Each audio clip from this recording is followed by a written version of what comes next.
Okay, so just if in case anyone hasn't already signed up online, I will put the link in the chat. Has anyone, just by show of hands, not signed in already? No, they haven't. Okay. Not as No, I haven't, James. It's fine. The intent was to walk them through this during the day one, Okay. and then.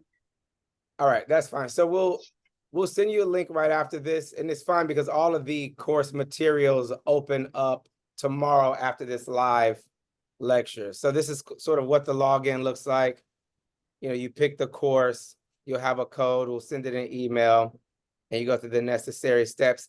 If you haven't already joined this LinkedIn group, there are more of us globally. Also, some people from India who have taken the course in other places and in other countries. So here, I'll put this in the chat. Sorry, I'm working from a really small computer, so I keep touching the bottom of the screen.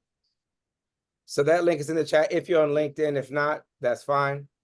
But yeah, so again, this week we'll really touch on more the Indian context and break out sort of what the standard looks like. This is an example of what the certificate looks like.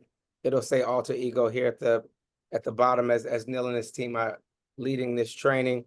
This is just an example. Actually, now that I read the name on it, of one of the certificates from South Africa. So it's interesting that we have Zamkitha here on the phone. So that's it in a nutshell. I won't go through the orientation slides. Again, I don't want to waste time. But so yeah, so we'll send you the login details after this. I'll also put them, Neil, let me know if I should in the chat, or do you want to do it by email?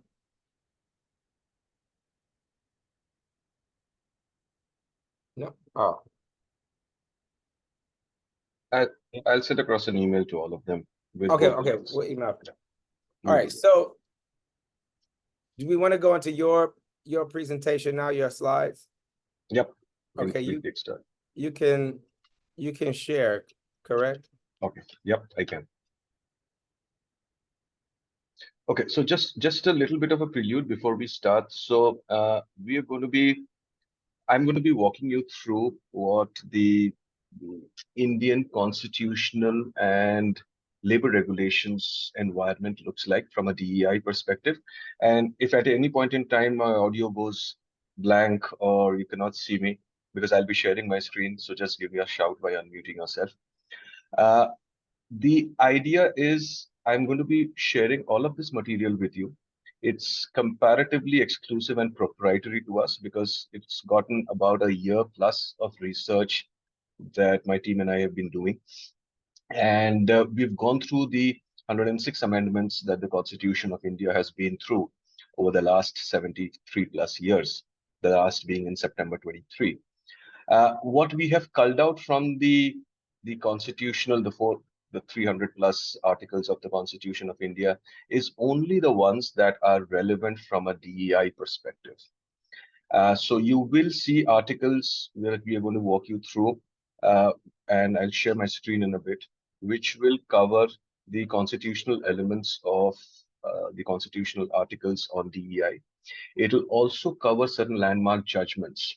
The intent of sharing those historic landmark judgments with you is to give you a flavor of how the Constitution, via its amendments, has evolved to an extent that it just does not apply to the framework of the public sector, but it has also percolated and evolved to touch upon individuals, the private sector as well. And which is where this program comes in very handy, because while we see a lot of DEI initiatives happening in India, there are awards functions, there are recognitions, there are some programs as well. I think the piece that makes us comparatively more relevant to the industry is the fact that this is the only global standard on DEI, which has been implemented across multiple cohorts in North America. We've started it in South America, effective this year, South Africa, and we have Zamkitha from South Africa who's leading the program with James in that region as well, and in Europe as well. So be mindful of the fact that this is not a program which will encourage you to take up initiatives in silos or look at taking road shows in terms of trying to convince the social community of the fact that DEI is a need for societal requirements. This program is going to walk you through essentials that you need as in your organizations or for the workplaces where you're a consultant to establish equitable norms that are globally accepted. So that's the prelude. I will share my screen, and what you will see hereafter is the constitutional pieces that I just called out. So give me just a second while I share the screen. Okay. Let me know if my screen is visible now. Yes, Yes. it is. Yes. Full screen visible. Fantastic. So Yes. just remember that I Yeah. cannot see you guys. So if you have anything, just unmute yourself and give me a shout.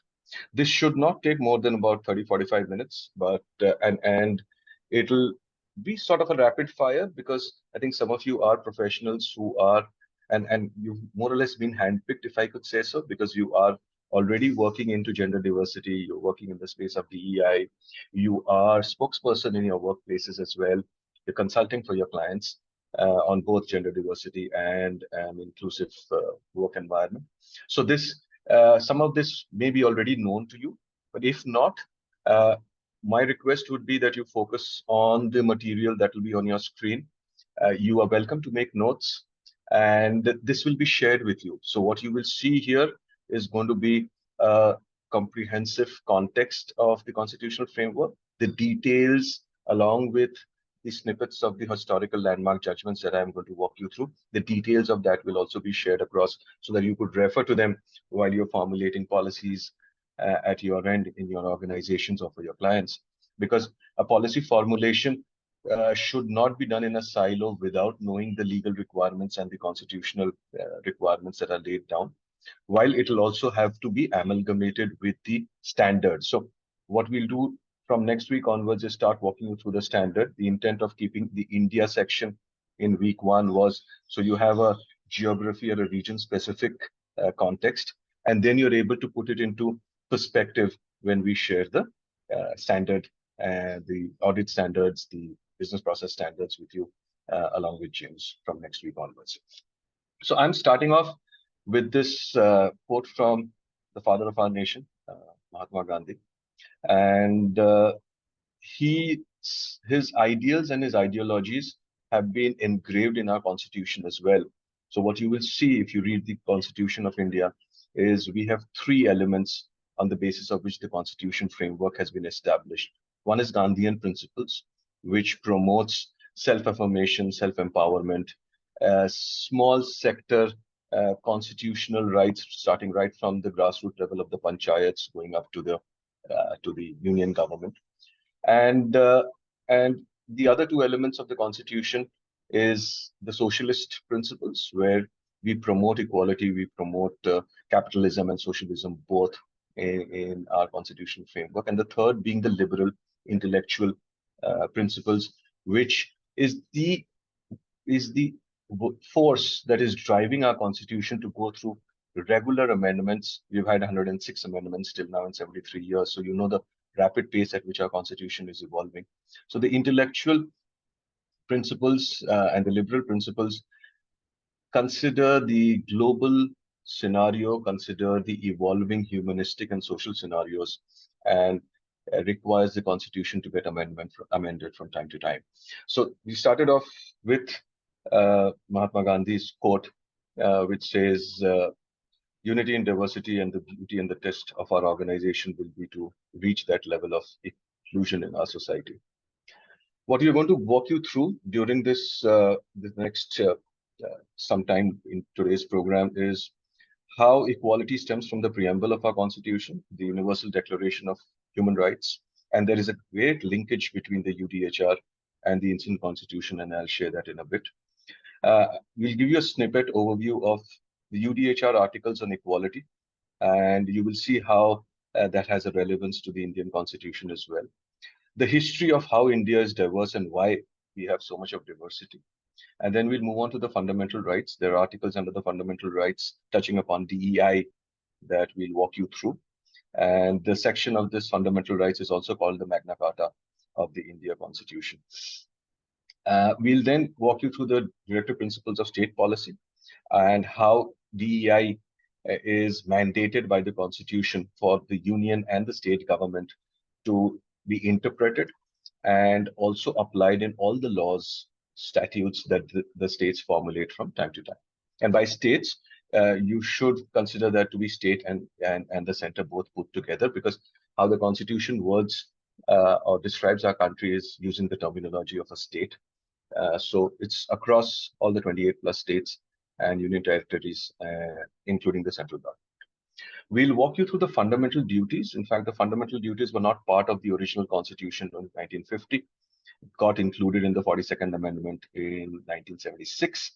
And how fundamental duties are also touching upon DEI, and we as individuals are responsible for executing these fundamental duties at our workplaces and our social lives in public places and so on.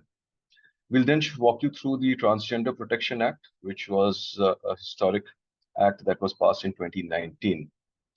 And of course, the Equal Remuneration Act as well. So the preamble is speaking about equality of status and opportunity and to promote them amongst all. And this is the guiding document, which is the first page of our Constitution. And the preamble talks about equality as a definition, which means the absence of special privileges for any section of the society and provision for adequate opportunities for all individuals without discrimination. So there shouldn't be any special privileges for any section of the society in our country, and all individuals without any discrimination should have adequate provisions for opportunities in their work life, in their social life, in their public life as well. And you'll see that in detail. There are three types of equalities that the preamble explains in the Constitution. There is civil equality, political equality, and economic equality. And you will see the civil equality features coming in between Articles 14 to 18. And then you'll also understand political equality, which is mentioned in Article 325 and 326, which means the equal participation and representation of all citizens in the political process of our country. And of course, the DPSP, or the Directive Principles of State Policy, as mentioned in Article 39, which requires the country, the state and the central government to secure equal rights for citizens to have adequate means of livelihood, equal pay and equal work, and tries to establish economic equality across the country. Now, the reason why you'll see the next few slides talking about the UDHR, or the Universal Declaration of Human Rights, is what you see on your screen. The first statement is both of these were being designed and developed almost parallelly. We had an Indian contingent participating in the formulation of UDHR as well, while the same contingent was also responsible for drafting the Indian Constitution, along with the chairperson, Mr. B.R. Ambedkar. And as a result of which, there is a great sense of similarity between UDHR when it talks about equality and DEI, as well as our Constitution as well. And just so that you're aware, the UDHR is being signed off by India in 1942, which means technically, if there is an element of DEI or discrimination that you want to file a case against, and that is not directly referenceable to an article, the UDHR is principally enforceable in any court of law across the globe that has signed up for it. So any nation that has signed up for the UDHR is also governed by the UDHR from a fundamental rights and duties perspective, more towards human rights. So the next few slides, what you'll see is the ones that are highlighted in yellow. While we've listed down all the 30 articles of the UDHR, the ones highlighted in yellow are the ones where UDHR talks about DEI, right from all human beings born free and equal, which was a contribution by the Indian contingent when the UDHR was being formulated. Srimati Hansa Mehta proposed this, while the original draft said all men are born free and equal. And that got then further amended to all human beings are born free and equals, including religion, equality of race, color, sex, religion, politics, and the place of birth. Everyone has a right to life. They are equal before the law. They have the right to seek justice. Everyone has a right to marry and have a family. And everyone has the right to work and to equal pay and protection for unemployment, to join trade unions. Everyone has the right to living, fooding, clothing, housing, right to education. And we should protect, which is Article 29 is what then further culminated into our fundamental rights in 1976, which was our duty to protect other people and protect their rights and freedom. Now, a little bit of a history about the Indian Constitution. So we have been known as the invaders' paradise by historians. We've been invaded by different groups between the late 1800th century till the 20th century. And that has become one of the fundamental reasons of the diversity that has evolved over the years and that we see in our modern day world today. The Constitution, Part 3, which is fundamental rights, is with the essence that the country, through its constitution, is desirous of establishing equality in spirit and in practice both.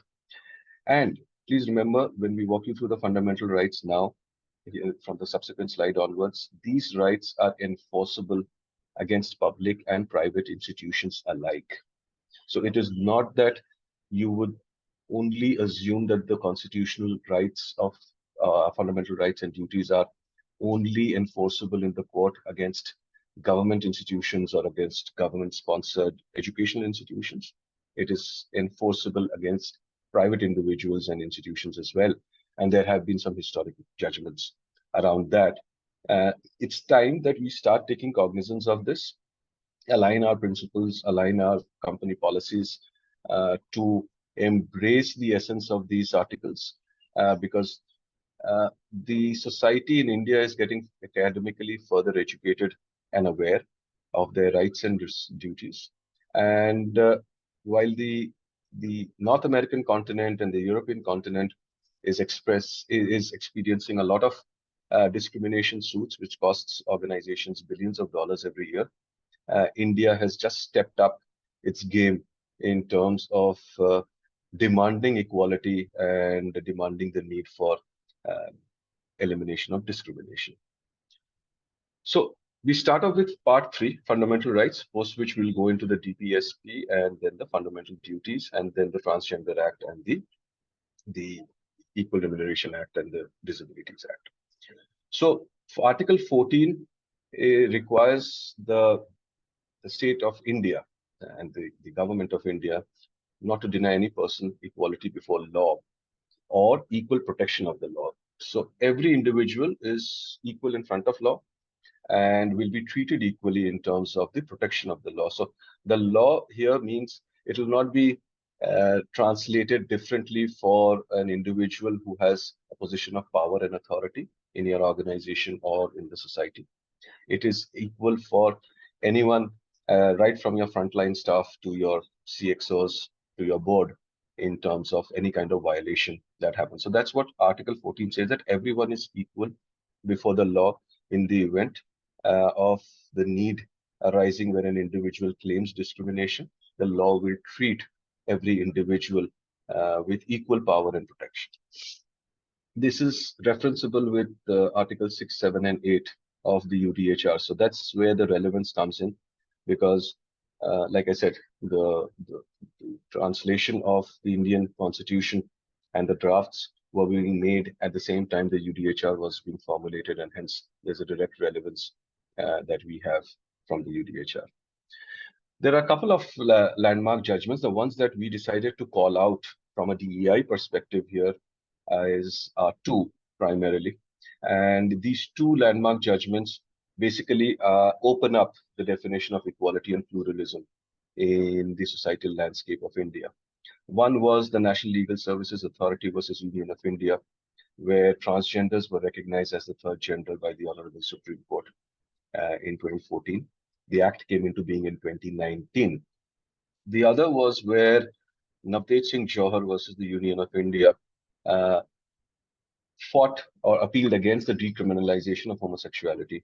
And the Supreme Court of India upheld their judgment, uh, providing for the fact that decriminalization is unjustified and every individual adult has their right to liberty, dignity, privacy, and individual autonomy. And this was one of the biggest boosters, along with the NLSA judgment in 2014, and that in 2018 added on to the upliftment from a constitutional perspective for the LGBT community in India.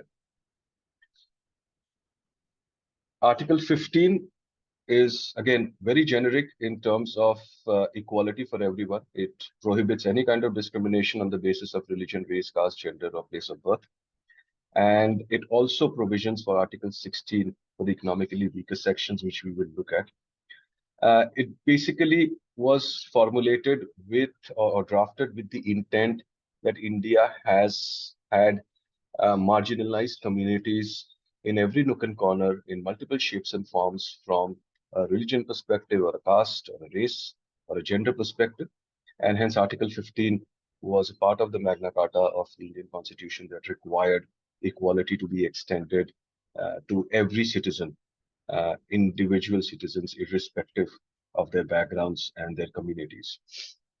And this is again referenceable with Article 2 of the UDHR, which upholds that equality regardless of race, color, sex, religion, language, or politics, and the place of birth has to be upheld at all times. There were again, we've selected two historical or landmark judgments against each of these articles, which have a relevance again in the DEI space. So if you look at first, this was one of the first landmark judgments from an educational institution denying DEI rights or discriminating individuals. So Champakam Dorai Rajan versus the state of Madras was a case where a Brahmin girl from Madras, which is in the southern part of our country, could not get admission in a medical college, though she had secured sufficient marks because of a communal government order that had provided for caste-based discrimination reservation. So the Supreme Court again had upheld this verdict of saying that this communal government order was unjustified, was against the constitution, and the admission in an educational institution was supposed to be adhered to by virtue of merit and the constitutional reservation or affirmations that have been assigned, not by any individual local government order that was passed. So this was again another landmark judgment. The other being the Indian Lawyers Association in 2018. Sorry, was there a question? Neil, this is Chanda. So I have one question. Landmark judgments, what exactly it refers to? Is it something that there would be some amendments in the existing principles, or it is something that getting a new direction altogether? If you can just shed some light on that. Sure.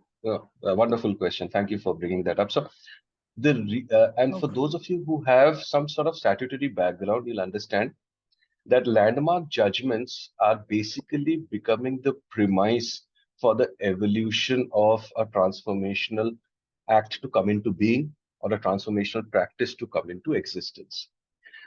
If I were to give you an example, when you see the Payment of Gratuity Act 1972, the act still mentions that gratuity is payable to an employee post-retirement or post-completion of 5 years of service at the time of termination of employment. However, there's been a landmark judgment by the Madras High Court many years back, which defined 4 years and 8 months to be equivalent to, or to 4 years and 240 days to be equivalent to 5 years of continuous service, and thereby awarding gratuity to individuals. Now, there are tons of companies in India who have adopted the landmark judgment as the premise for basing their policies. Why? Because tomorrow, if there is a Chanda who goes to court and says that, look, I've completed 4 years and 240 days and I'm being denied gratuity, that landmark judgment would be referred to by the court to take a decision and award a judgment accordingly. So landmark judgments basically over a period of time will certainly result in the acts or the statutes from getting modified. But if there was an immediate case that or a petition that was filed in the court of law, the court would first look at historical landmark judgments on similar grounds, what the decision has been, and will uphold those, especially if those have come from the Supreme Court of the High Court.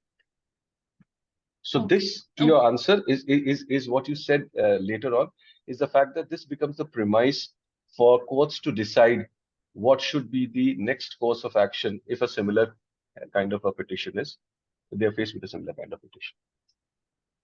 Okay, understood. Thank you, Neil. So, so if you were to, let's say, tomorrow raise a petition against Article or violation of Article 15 in terms of not being granted admission, although you've secured the cutoff marks to a educational institution, the court will look at the Champakan Dorairajan versus State of Madras case to uphold a decision.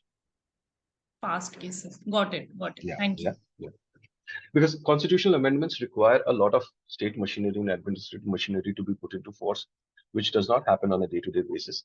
The acts, if you look at the Indian Penal Code from the late 19th century, which is now getting amended, and newer codes are being introduced or have been introduced effective July 1st. So the laws and the acts take its own due course of time because of the process and the procedures of the state machinery and administrative machinery that requires it to go through multiple iterations, screenings, documentations, and so on. But the court, in order to pass judgments on individual cases, the first thing that they refer to after they see the merits of the case is look at historic references and context. And if they find a judgment that befits the petition, the current case is then based on the judgments that have been passed historically. The next one is the Indian Lawyers Association. You're welcome. The Indian Lawyers Association was the state of Kerala. I'm sure many of us would have heard of this. Well, now, this was again prohibiting the women from entering a sacred temple in the state of Kerala. And there was a lot of uproar on this restriction. And the Supreme Court again upheld this as a discrimination of prohibiting women to enter the temple premises. And the petition was upheld, and women were allowed the right to enter the temple premises, which was overruling. If you look at it, the temples are more or less individual independent trusts, and they have their own terms and conditions or bylaws that the temple authorities follow. And hence, it has always been considered that temple rules or religious places rules and sentiments cannot be governed by the constitution or by the judicial machinery. But this was a landmark judgment because this overruled because there was a discrimination element that came in, which was unconstitutional against the preamble of our constitution. So that's how powerful judgments have been made by the courts in terms of upholding anti-discrimination petitions and ruling that in favor of the petitioner when it came to filing a complaint or a petition about being discriminated, whether that be in educational institutions, whether that be at religious places, whether that be for employment. And if you refer to the previous slides, equality across all race, religion, caste, creed is prohibited by the Constitution. So these have been some landmark judgments in Article 15.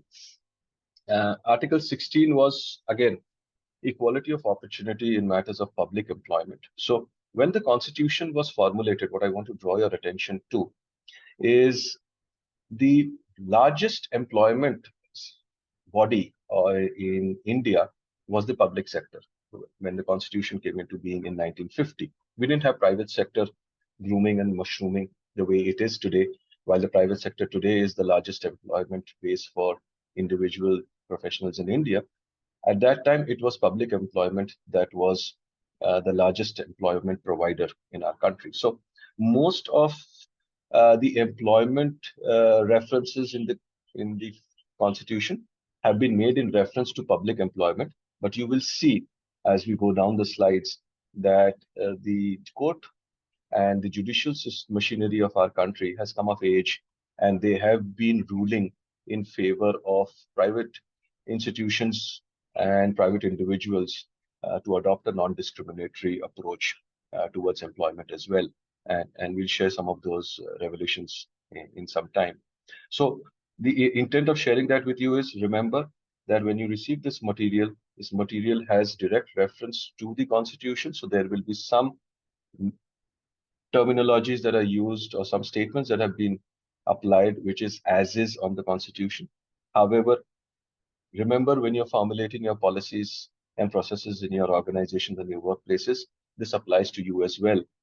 Because if an employee or a candidate were to go tomorrow and file a petition of discrimination, you would be subjected, your company would be subjected to investigation or trial, and decisions will be based on historical judgments that have happened, which is why the relevance and the referenceability of what we are sharing with you today. Now, Article 16 has a landmark judgment, which was in terms of discrimination, gender discrimination at a school of nursing in the erstwhile Urban Hospital in New Delhi, where it was believed that nurses could only be female professionals and could not be males.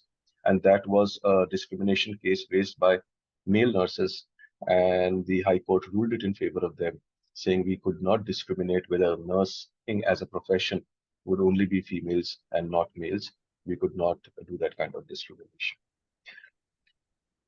If we then move on, the next landmark judgment on Article 16 was again on disability. So while in employment, State Bank of India employee was suffered and was diagnosed for a medical condition which required the individual to take a sabbatical to move out of employment.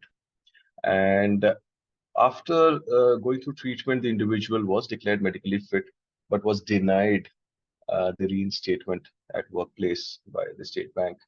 And this was a Bombay High Court judgment in 2009, where the court ruled the fact that if a person has overcome disability, then employment should be reinstated. And if it is not in the individual is not in a position to be reinstated to the same position because some elements of disability may still persist, reasonable accommodations have to be made without causing any undue hardship. And reasonable accommodation here defines making adjustments to the roles and responsibilities, to the job structure, to making accessibility available to the individual so that the individual could perform his or her role reasonably well as expected. So there's another reference that we have given here in terms of how Article 16 also extends not just to the public sector, but there was this one landmark judgment of Zee Telefilms versus the Board of Cricket Control for India in 2005. And when you refer to this, you'll realize that if there is any organization that is working towards the larger outreach of society. So Zee Telefilms was responsible for telecasting, or had applied for the telecasting and broadcasting rights of the Cricket World Cup. And if you see Zee Telefilms as a private limited company, a limited company with private for-profit in nature, they also were ruled on Article 16 in terms of discrimination that was otherwise being upheld by the Board of Cricket Control of India. And the court did wrap BCCI on its knuckles from not indulging in discriminatory practices. So that's another landmark judgment here. Article 19 provides us with the fundamental rights, again, on DEI in terms of speech, expression, associations, freedom of movement across the country to carry on any kind of occupation, trade, or business, which is legal, and is referenceable with the multiple articles of UDHR, Article 18, 19, and 20. And some of the landmark judgments here is one which is very well known, which is Kaushal Kishore versus the state of Uttar Pradesh.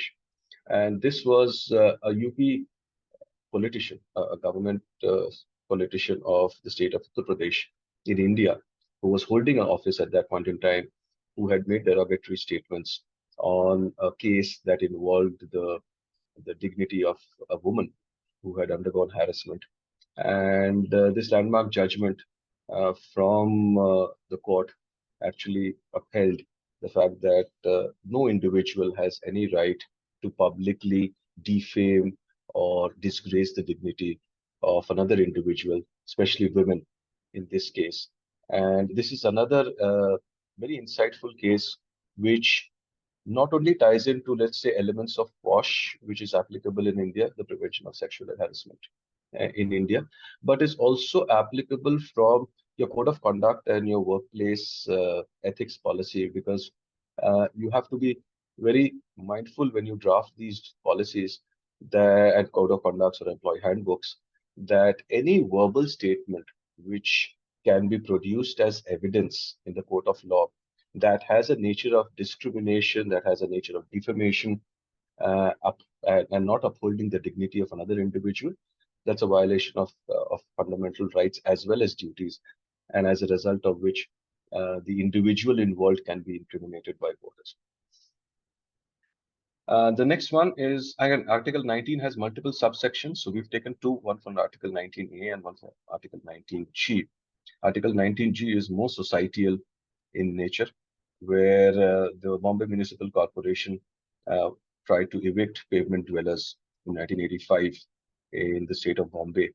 And the Honorable Supreme Court upheld the fact that as long as the pavement dwellers did not cause any kind of inconvenience to the state or to the citizens of that locality and that city, that was their fundamental right to stay and live and earn their source of livelihood from that place. So you cannot dislocate a community or an individual or a group of people without providing them with alternate means of living. So this was another landmark judgment by the Bombay against the Bombay Municipal Corporation by the Supreme Court of India.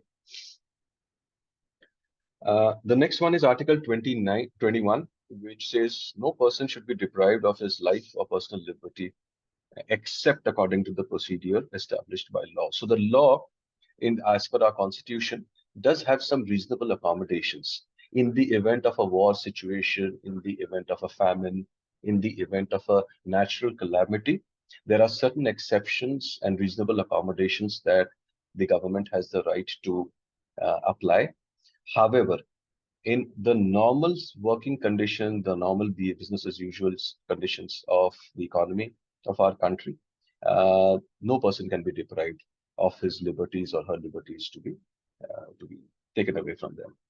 So this is again associated with Article 3 of the UDHR, and there's a landmark judgment of Kaushal Kishore, which we walked through a little while back, that expanded the violation of Article 19 and 21 even against individual persons in the form of that defamation. The others, a couple of cases on Article 21 is both against the Delhi Transport Corporation and Rajbir Singh and the Mazdoor Congress, where people with disabilities had to be provided opportunities for employment. And there's a reference to the National Center for Promotion of Employment of Disabled People that was done in the year 1999, which showed the deplorable plight of private institutions making provisions for employing disabled people. And that report is available on the public domain as well for you to refer to. And the Act thereafter from 1995, the Right for People with Disabilities Protection, was then further amended in 2016, which we'll see subsequently, that is now incentivizing private organizations to employ people with special abilities or disabilities, and those incentives are provided directly by the state government. So the government and the constitution now is not just, uh, let's say, laying the ground for the initial incentivization of equality of employment for even the disabled. And sooner or later, as we roll on from 1995 to 2016, the amendments that have happened to the Act, the day is not far off when reservation for the disabled across the private sector will also be a mandate. So there will need to be uh, workplace accessibility and accommodation norms that will have to be designed by workplaces to be able to accommodate them, because the society or the economy of the country cannot progress if all stratas and all communities of the society are not equally progressing. So uh, if I were to give you an example, we are very proud of being the third largest economy in terms of GDP. But if you look at our per capita income, we are amongst the lowest even in Southeast Asia. And that is primarily because of the societal discrimination that happens, and that is primarily promoted by for-profit organizations, where you look at creating job descriptions and the job roles that deny, let's say, people from marginalized communities to come and take those positions. And as a result of which, the marginalized communities continue to be in the category of have-nots and the deprived. And hence, our per capita GDP is not as worthy of showcasing as our country's GDP is. So that's one of the reasons why the People with Disabilities Act has been further amended in 2016, and we go through that. The other case was a wrongful termination of an employee, and the wrongful termination without assigning a proper justified reason. The reason in this case of the Mazdoor Congress individual against Delhi Transport Corporation was the individual was spreading rumors which were uh, maligning the image of the organization and resulting in non-performance of people coming under the influence of his provocation. And the court upheld that that is not a valid reason for a termination of an employee, and his employment was reinstated. So, point to be noted: when you're terminating employees, you'll have to be very careful in terms of looking at landmark judgments on what can be qualifying as a need or a reason for termination, vis-a-vis what cannot, if you do not have substantial evidence for the need for that termination. Article 29 is protecting the interests of minorities, and the minorities here primarily are referred to people who have their distinct language, distinct culture, and that they should not be denied any kind of privileges compared to the others in terms of their religion, race, caste, or language. And the intent is again to amplify their distinct culture and giving them noticeable space in society. This is referenceable with 18 and 19 articles of the UDHR as well. And some of the landmark judgments here is high school in the state of Bombay, which was aided by the Anglo-Indian community, had a restriction applied by the education inspector of the state to admit new students whose mother tongue is not English unless the school changes the medium of instruction of those students. So the school was actually inviting admissions applications from all communities with a special preference to the Anglo-Indians. The mode of teaching or the method of teaching was English, and there was an appeal against, and the education inspector summoned them with a notice saying that they needed to change the medium of instruction to the language of the individual who they were giving admission to. And that was treated as discrimination by the Bombay High Court, and the education inspector's notice was overruled. St. Stephen College, a very famous college in India, and that versus the University of Delhi. This was a Supreme Court judgment where St. Stephen's College was being called discriminatory because of the preferences they were given to Christian candidates as against the others. And the Supreme Court upheld the St. Stephen College petition since it was a minority-run organization, and they were working towards the upliftment of the Christian community, and that did not fall as discrimination because of the distinct characteristics of the way St. Stephen's College was established in the pre-British era. And this was again a landmark judgment because this was contrary to what normally defines as discrimination. Here, there was a right of the educational institution that was upheld because of the fact that they were promoting a marginalized community or a minority community to gain equality of status in the economy. Article 39, we are now coming into the directive principles of state policy. So we are done with the fundamental rights.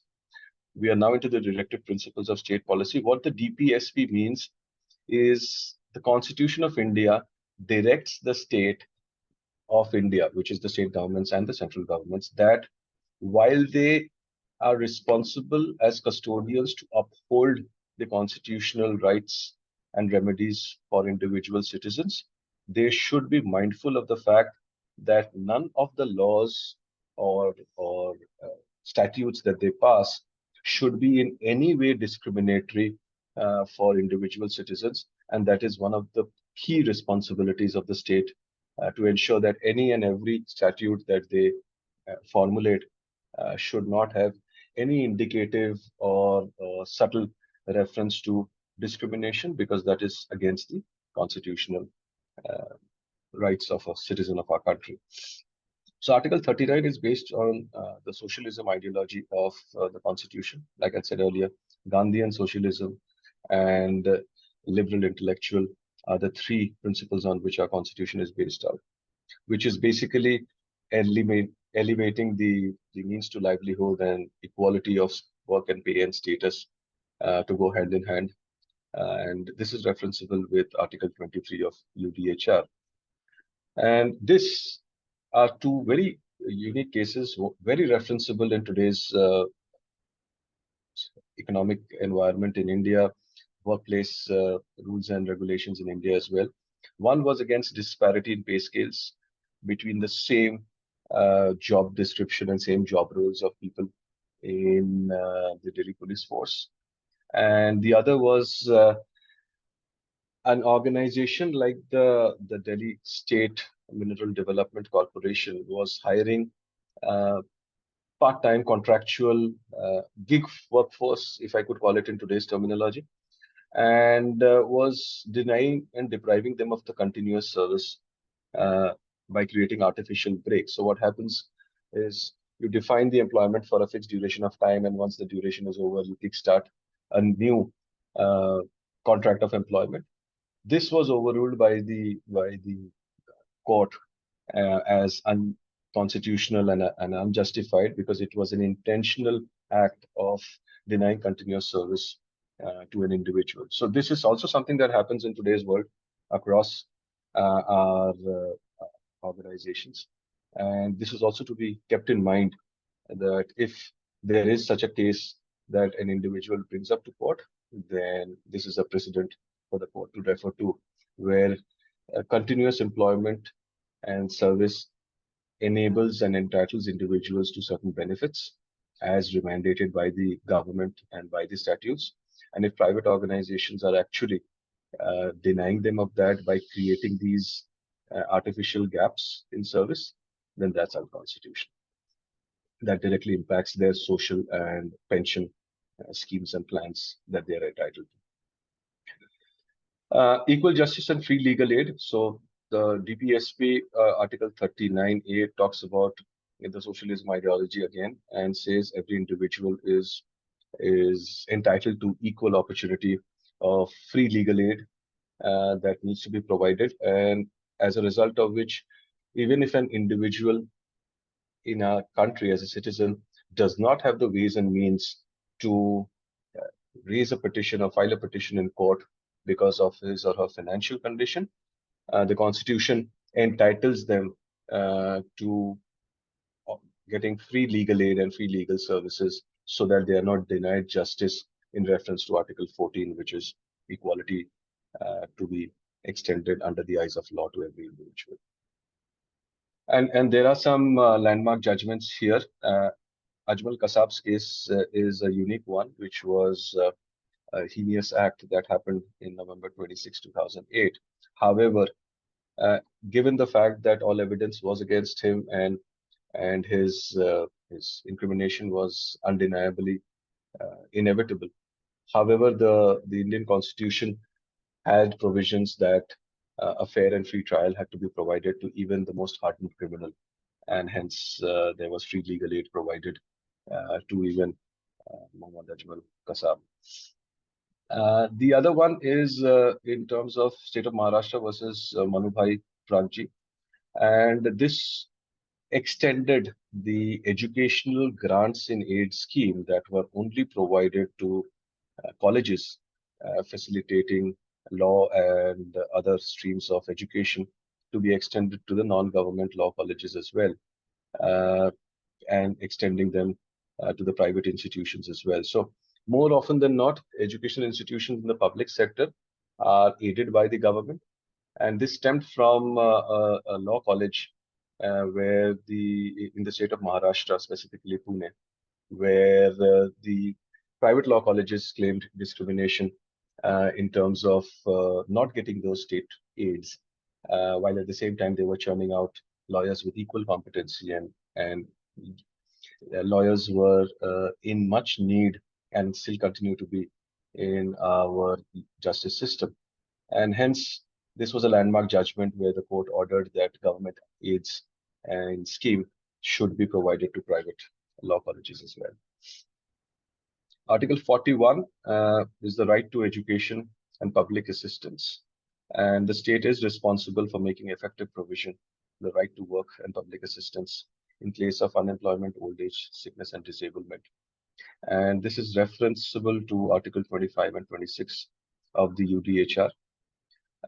These are two very worthy landmark judgments. The D.V. Kapoor versus Union of India, being an IFS, Indian Foreign Service individual posted in the state of Europe.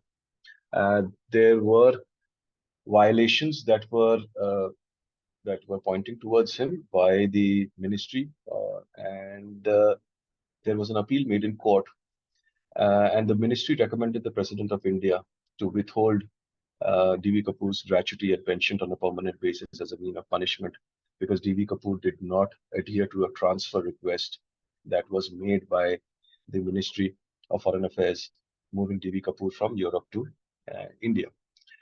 And while D.V. Kapoor had his own reasons, the ministry did not listen to him, and withheld his pension and his gratuity. And the Supreme Court, in this case, ruled the judgment in favor of D.V. Kapoor, saying even the president of the country is not entitled to withhold pension and gratuity of an individual professional. And this will apply to the private sector as well, mind you, unless there was any kind of very serious incriminating evidence that was available, because this is denying an individual of the ability to provision and provide for himself and his family at the time of old age.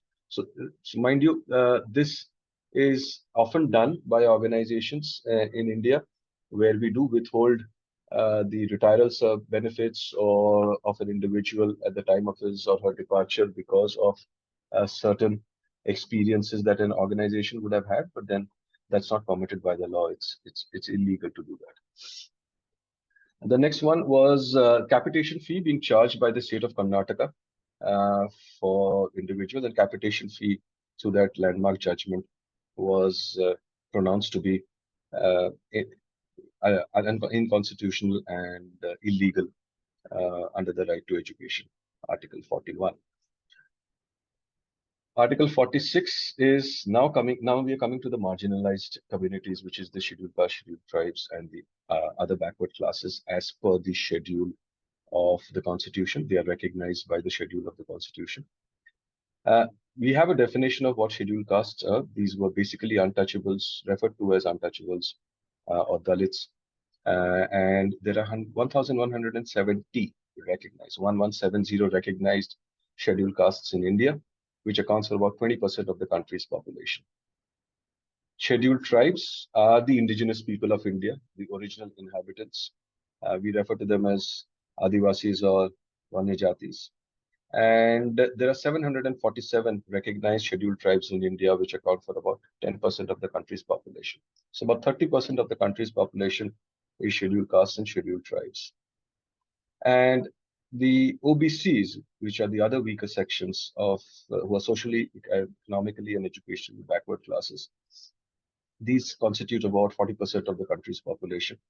And there are 2,479 recognized backward classes in India, spread across multiple religions and communities. So if you look at the total, 70% of our population, as per the last census, constitutes of scheduled castes, scheduled tribes, and other backward classes. Neil, And sorry, yeah, can I ask real quick, what sure. does the word backward mean? Mhm. Is that a formal word that they use? Okay. So what happened, James, was while scheduled castes and scheduled tribes are very distinctly identifiable by virtue of the historic context of religion, caste, creed, community in our country. The other backward classes were primarily one who were economically, socially, and educationally backward, but were not discriminated like an indigenous person or an untouchable per se. So the untouchables were who got the recognition of being called Dalits or the scheduled caste because they were treated extremely harshly by virtue of religious scriptures, by virtue of societal norms, and so on. And then the scheduled tribes, of course, always had a unique, distinct identity of their own because they were the indigenous people. And the backward classes were those who did not fall into either of the categories, but were consciously or intentionally denied equality in the economic progress because of primarily their religious backgrounds. Wow. But yes, the 2,479 backward classes, which you will see here on this slide, is spread across. And what I've done to highlight a few elements here is the states which have the highest population of these scheduled castes, scheduled tribes, and other backward classes.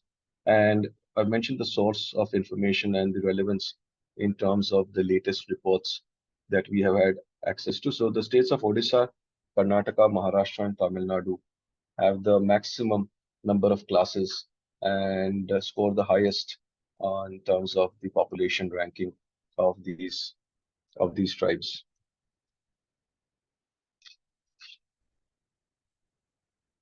Okay, moving on. This is again some data, some analysis. So if you see the premise for identifying the scheduled caste, scheduled tribes, and other backward classes is not based on the population or the GDP of the states. It was based on the history of deep-rooted and chronic casteism that prevailed in those states. So if you look at the relevance of the scheduled castes and scheduled tribes and the OBCs as against population, the ranking on the 2011 census, which is the left, the graph on the left, vis-a-vis against the GDP, and we've taken GDP projected for 2024. The existence and the spread of these marginalized communities is not directly relevant to the population of the state or to the GDP of the state. It is basically by virtue of the chronic casteism that prevailed and discriminatory practices that prevailed in these states. We have affirmative action, and this is a slide just to showcase the fact that we have affirmative actions in the state and in the central government in terms of education and employment. So while you see the forward caste is about 31% of our population as per the last census, however, about 50% of the education seats and the jobs are available to them, while 70% of the population, which is comprising of scheduled castes, scheduled tribes, and other backward classes, are limited to only 49.5% reservation for education and for jobs. So there is still a disparity that exists in the public administrative machinery, educational institutions, and workplaces alike. But this is where the private organizations are going to come into play, and they have a role to play in the social upliftment from a CSR perspective also, for uplifting these classes, and from a non-discriminatory or anti-discriminatory philosophy as well, to ensure the upliftment of these classes. Otherwise, our economy will continue to have that great divide, which will result in one of the lowest per capita GDP. Article 46 is again for the purpose of ensuring the educational and economic interests of the scheduled tribes and weaker sections. And there are landmark judgments that have happened, one of which was a direct reference in terms of reservation and promotions from in government employments. And with quotas, this was overruled by the Supreme Court, where promotions are defined as new employments and hence required the reservations to be extended, while the Railway Ministry was not adhering to those reservations for promotions. They were only adhering it for new employment. So the court defined that promotions are actually moving from one grade of employment to another.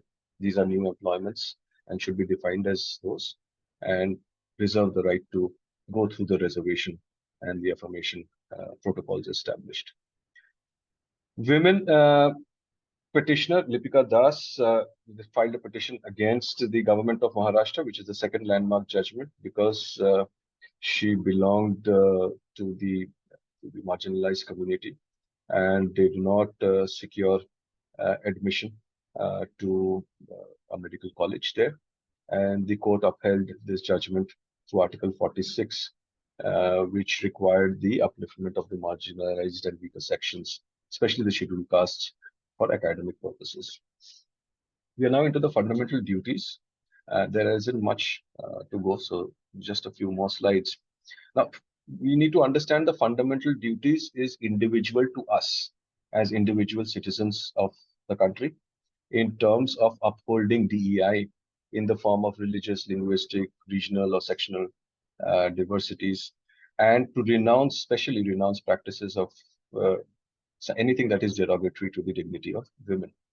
Now, like I said, the fundamental duties were not part of the original constitutions. These were introduced in 1976 through the 42nd Amendment and was inspired by the fundamental duties that were in place in the erstwhile Soviet Union. There are 11 fundamental duties. While these are not enforceable by law, as against the fundamental rights that are enforceable by law, but these have a direct bearing. The fundamental duties have a direct bearing on the fundamental rights. So if I do not follow my fundamental duties, I may be violating the fundamental rights of an individual, which was the case in the Kaushal Kishore case against the state of Uttar Pradesh. And hence, it's very essential and very important for us to recognize that as individuals, we stand to be incriminated if our fundamental duties is violating someone else's fundamental rights. So if we don't uphold our fundamental duties and that results in violating someone and another individual citizen's fundamental rights, then this becomes enforceable in law by the court of law. And there are these landmark judgments, the AIMS Student Union versus AIMS, where All India Institute of Medical Sciences, which is a prestigious postgraduate medical institution in India, had to make provisions because the fundamental duties of claimed by the Students' Union was being violated, and had a reservation of seats for graduates from within the institution itself, thereby denying admission for those number of seats meritoriously from other sections of the society. And Karma Dorji's case, which you see below, is again one of the most historic landmark judgments, where Karma Dorji claimed against the discriminatory practices in terms of people's behavior towards citizens from the northeastern states. Now, this had nothing to do with a workplace or education or employment. This was an individual from a specific strata of society, a specific state in our country, who claimed that people from that state were being discriminated across other parts of the country. And this was a petition in the Supreme Court, and the Supreme Court did rule it in her favor and announced the fact that the state requires to establish harmony and promote the spirit of brotherhood amongst the people of India and renounce derogatory practices towards the dignity of women coming in from any part of the country. We are now at the fag end. We have just 2 or 3 more slides to go. So we may have all heard of the NALSA petition that led to the creation of the Transgender Protection Act 2019. And the transgenders now in our country are while they're called the third gender, but what is more important is they are recognized as citizens who deserve equal right, equal treatment as much as any other man or woman as per the constitution of the country. So this was a landmark judgment which was bestowed upon people from the transgender community in our country, and legal recognition was granted by the state and the central governments. And the court had also declared that transgender persons from social and educationally backward classes be extended reservations in educational institutions and public appointments. So you see there are acts that are in progress, and I will show you the Transgender Act, which are going to uphold and are currently upholding the rights of people from the transgender community. This is also referenced from the UDHR Article 2. And the Act is in place. The Act talks about discrimination against through Chapter 2 and Chapter 3. It defines what discrimination is, whether in educational establishment, in occupation or employment, or denial of employment or termination from employment and occupation. If you do that with any person who identifies as a transgender, that's violation of the Act. And it further goes on to say that discrimination, there has to be prohibition against discrimination. And Chapter 2, Section 3 of the Act prohibits any discrimination from all walks of life for a person who identifies as a transgender. They are provided with the right to continue with their self-perceived gender identity. The government is obligated to introduce welfare scheme programs, rescue protection and rehabilitation programs, and also promote the rights of transgender persons to participate in cultural and recreational activities. Now, while this act exists, I think it is our individual responsibility as individual citizens and as private workplaces to uphold the act in the essence that it was formulated and implemented. And only then do we contribute towards the upliftment of this marginalized community in our society to progress economically, holding hand in hand all together.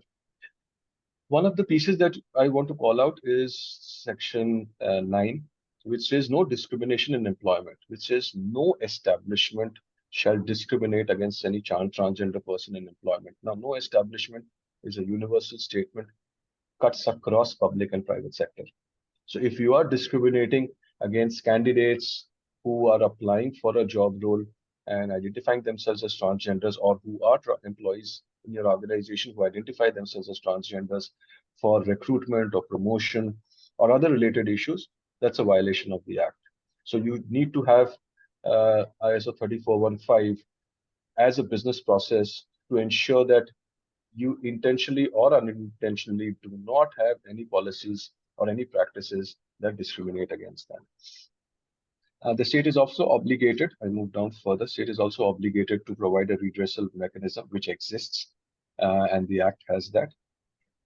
There is also a guideline ensured for education and healthcare institutions to provide all possible remedies and support to people who identify as transgenders without any discrimination.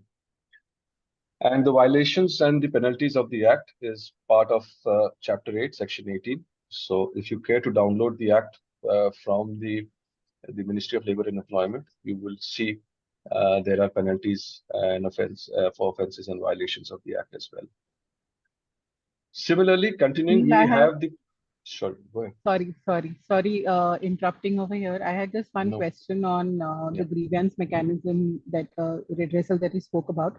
Mhm. We know that all organizations usually have POSH, and that is more, um, directed towards sexual harassment when it comes to women. Now, has Mhm. there been any amendment in including, where trans people belonging to the transgender community can raise their voice? And what has been the amendments, right? Even, from constituting a panel, we know that there needs to be a panel, a women representative needs to be there. There needs to be somebody from the NGO. But do we really have organizations where they have somebody from the trans community being part of the panel? How is being taken care of with respect to POSH So or you see, grievance within the workplace? thank you for that question. I appreciate it. So if you look at it, Padmaji, you'll see that the act was established in 2013, which is the POSH Act. It's been about 10 plus years now. The Transgender Act came into being in 2019. And like I said earlier, while the acts need to be amalgamated and revised by virtue of these judgments and the progress that our society is making over time. However, as of now, to answer your question in brief, the Act still is only mandating policies and prohibitions and measures to be applied for sexual harassment of women only. That's what the Act says. However, the Act does not restrict organizations to have a more progressive approach in terms of establishing policies that are gender neutral. So, organizations are entitled to do that. IC committee is entitled to apply that policy equally at par for the other genders as well.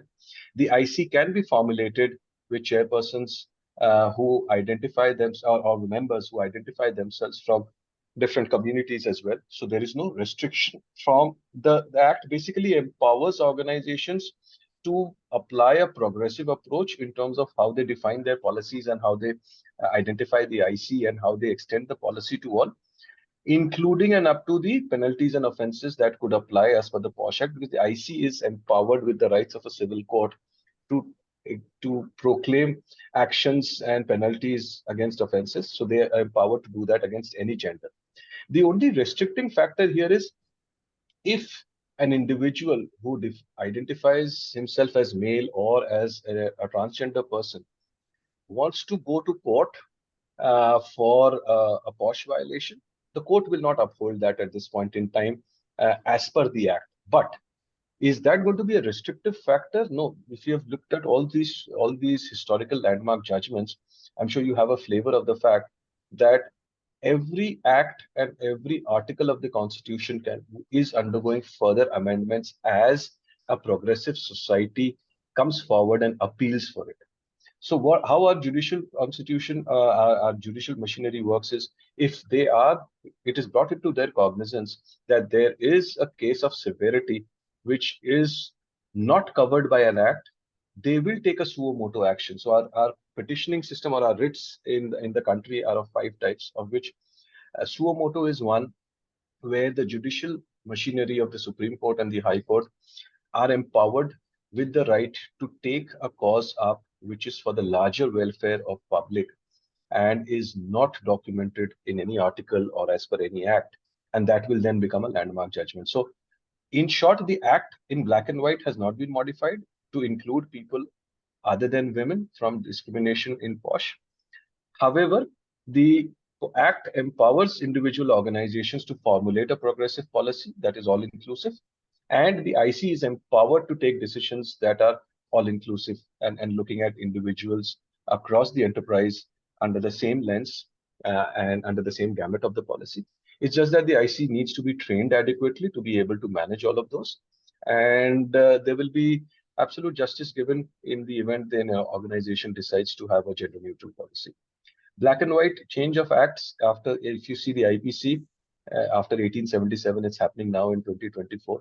May take some time, but I think that's not a restricting factor in terms of an organization accepting a gender neutral POSH policy. I agree. Thank you so much Neeli, for this, because I know that even for POSH and ICC, until it became a mandate, organizations had not adapted to that. And unless this also becomes a mandate, there will be some inhibitions by the organizations to make it more progressive and inclusive. Absolutely. So Thank you moving so forward, thank you, Padmaji. So moving forward, the Disabilities Act defines who a person with disability is. It lays down rules for their equality of rights. There's Section 3, Section 4, Section 16 on education, Section 17 for inclusive education, and Section 19 and 20 for employment of people with disabilities so that they don't face discrimination. They're not denied promotions on the ground of disability. And we just saw a few landmark judgments in the previous slides. There is reservation and affirmative action for them in higher education and in terms of employment with age relaxation of up to 5 years and a reservation of up to 5% of seats in educational institutions run or sponsored by the state. And if you now compare this with data with or the reservation requirement with the employment of people with disability in the private sector, as against, let us say, a 5% that the Act would want our employment sectors to employ people with disability with. As of the report, which was last published in 1999, we were at a 0.4%. So the people with disability are also a marginalized community that are being denied equal opportunity for employment at workplace, specifically the private sector, and hence continue to lag behind in terms of economic progressiveness. There are measures introduced to ensure their accessibility for infrastructure, and there is a grievance protocol by virtue of a grievance redressal officer that has been established. If there is a person with disability who encounters discrimination, the person is entitled to approach the grievance redressal officer. And there are penalties for offenses and contraventions as well. There are some landmark judgments of how people with disability have been discriminated and how the high courts of Kerala have upheld these rulings in favor of the individuals. And last but not the least, I wanted to touch upon this, the Equal Remuneration Act for India. And the reason why I put up this slide is this was a recent case that happened last month. And this was not by virtue of an employee complaint or a candidate complaint. The reason why I put up this slide is just to show you the power of media in playing the role of a custodian of upholding anti-discrimination practices. So there were reports of discrimination happening at Foxconn's plant in Sriperumbudur, Tamil Nadu. While there were no formal complaints to the Ministry of Labour or to the Labour Commissioner's office, there was data and evidence that Reuters collected. And once they published that article, the Ministry of Labour and Employment took cognizance, sent an inquiry report to Foxconn, and which manufactures for Apple here in India, in Tamil Nadu. And there was an inquiry that was established, and this was a twofold inquiry. One, to be done by the Labour Department in terms of collecting evidence on whether actually discriminatory practices were prevailing or not, and the other by the State Department. So the Labour Department's report was submitted on July 3rd, a couple of days back, which said there are no discriminatory practices as per evidences that have been provided to them. The State Department's report is still awaited.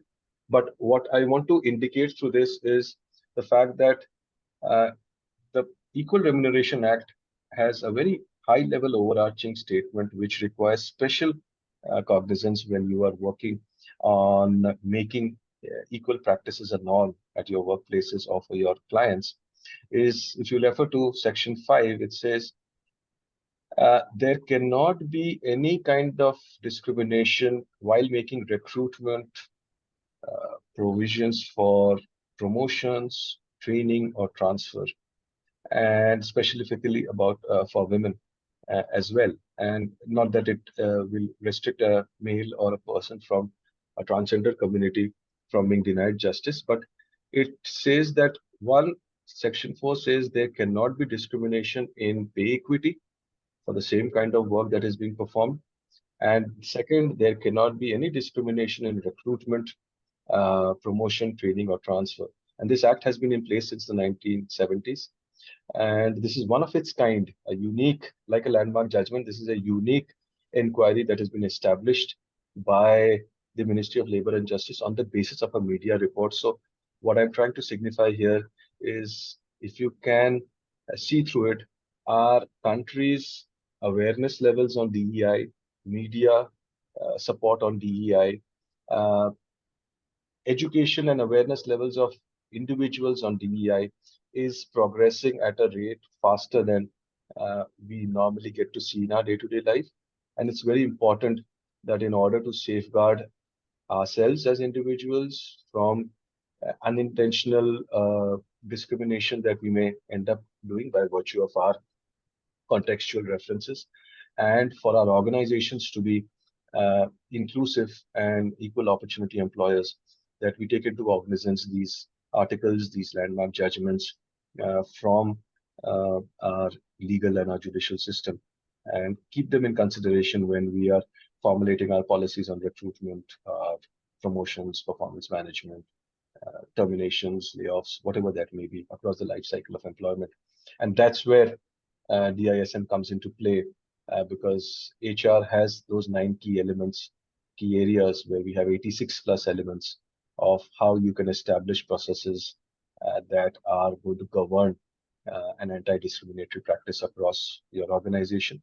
And all we need is the degree of acceptance of an organization to actually want to establish themselves as inclusive. And there's no better way than the ISO standard to call yourself inclusive, because that's going to multiply your employer branding and your acceptance in the society as a more inclusive employer. So that's what I had to share. I'll stop sharing now and hand it over to James for before we close. Well, first off, thank you. I learned a lot, even though I've read the presentation over and over again and latest updates. You know, it's so much. It's so much. Anyway, it's so much. The other thing I will say, just as we wrap up, because I want to be conscious of everyone's time. We are 4 minutes past, and we meant to send the calendar invite for an hour and a half, not an hour. So we'll update that. That's our fault. So every Saturday we'll have an hour and a half, and I promise it'll be much more interactive next time. But I think all of this context was so necessary. I'll just say, for me, for any of you all that aren't familiar with my background, so I'm an engineer and an economist, labor economist, macroeconomist. I look at GDP primarily and capital as an incentive to include people in the economy. And per where Neil left off, I think that the reason India is changing more rapidly than everywhere else is because it is such a big place, because there are so many people, and in order to stay competitive, or not stay competitive, but really outpace everyone, which I and a lot of economists believe it will do over the course of this century, similar to, I think, what we saw in the United States in the last century, even more so than China, is the dynamism of the democracy, the constitution, where I know Keith is here, and South Africa's constitution is, I think, more modern than the American constitution, but the Indian constitution, I think, is even more modern than the South African or the American constitution. And as an economist, I just want to establish what I pay attention to more than anything else are incentives. And I think that this particular constitution and the amendments, and both the fundamental rights and the fundamental, I can't read my own writing, but what's the other thing that's not legally liable? The fundamental duties. Yep. Duties, right? The duties. See, I can't read my own writing, but but my point is, the duties and the rights playing off each other across 1 billion people, it's creating an incentive for more transactions. And I just wanted to make this last point. Gross domestic product, whether we think about it at the city or the state or the national or the international level, it's really just a measure of transactions. So what the government and business is trying to do is incentivize more transactions by including all of those micro groups. And you all in particular, as a country, have more potential connective points than anywhere else. And you're incentivized to do so because of those original philosophical principles summed up in that quote by Gandhi. I think you have more incentives for individuals to participate well in the economy and expand the economy. And at the end of the day, that means that every multinational company that wants to do business in India, and then every Indian company that wants to be competitive with outside companies, is in a position to outpace us all. And we want to, as an outsider, I want to and need to see that, because I think you all will drive the incentive for us to continue to either keep up or catch up. And that's really what we want, not just in the US, but in France and Germany and South Africa and Mexico and Brazil and even China, right? So this work is extremely important. I think we're going to get more into the mechanics next week. I'm really excited. You know, it's Saturday morning here, but I wouldn't rather be, you know, anywhere else. I'm really going crazy about this right now. So thank you all for. I just wanted to give one comforting closing statement, is that while there's been a lot of information download today, while you've seen a lot, you've read a lot, you'll receive these slides as well. And in fact, I'll share the more detailed ones with you because of paucity of time. We have to compress that. But what I want to assure you with, so that you have a good weekend, is that this is only a contextual reference for you to understand the standard. So the certification examination is on the standard. The reason of including the Indian context is when you go back to your clients and to your workplaces, you know that there are these rights, there are these duties, there are these constitutional requirements, there are these landmark judgments, which an HR professional or a consultant should be cognizant of while applying the standard in the Indian context. So the examination will not have these articles, will not have these landmark judgments, will not have the Transgender Act or the others. So please don't get overwhelmed by that. It was with the intent that there is so much in our constitutional framework which often gets unrecognized or ignored when we are driving our company policies and practices, that if this is kept in mind, I think tomorrow when you showcase your organization as ISO 30415 certified in Indian context, people will stand up and hail you. Yeah. I was just wondering that we have to give a legal exam also. No. Remembering all the articles of UDHR and all the Indian constitution. No, that's just for that. Thank you for clarifying that. That's a really great point. Yeah, great point. Yeah. All right, everyone. So we're gonna email the video. You can see it. It should be ready in about 5 or 10 minutes, and then we'll also, between Neil and I, send the login details. I did have the login details on the chat window. I have it on email. I can share that if that works. Yeah, I was gonna pull it. It's the same one. Either way, yeah. Okay. It's the same one. Okay. And with the same code, you said. Yes. Yep. Cool. So what I'm going to do for all of your knowledge is I'm going to send you an email, let's say early by tomorrow, which will contain 2 links. One is for our LinkedIn group, which is the DISM group, which has more than 300 certified professionals across the globe and enthusiasts. The other is the link to accessing the recordings and the materials of this program. When you access that link, it will ask you for a coupon code, and I will provide that coupon code so that you have your login established and you can access the program. So those are the 2 links with which I'll send you an email by tomorrow. Yep.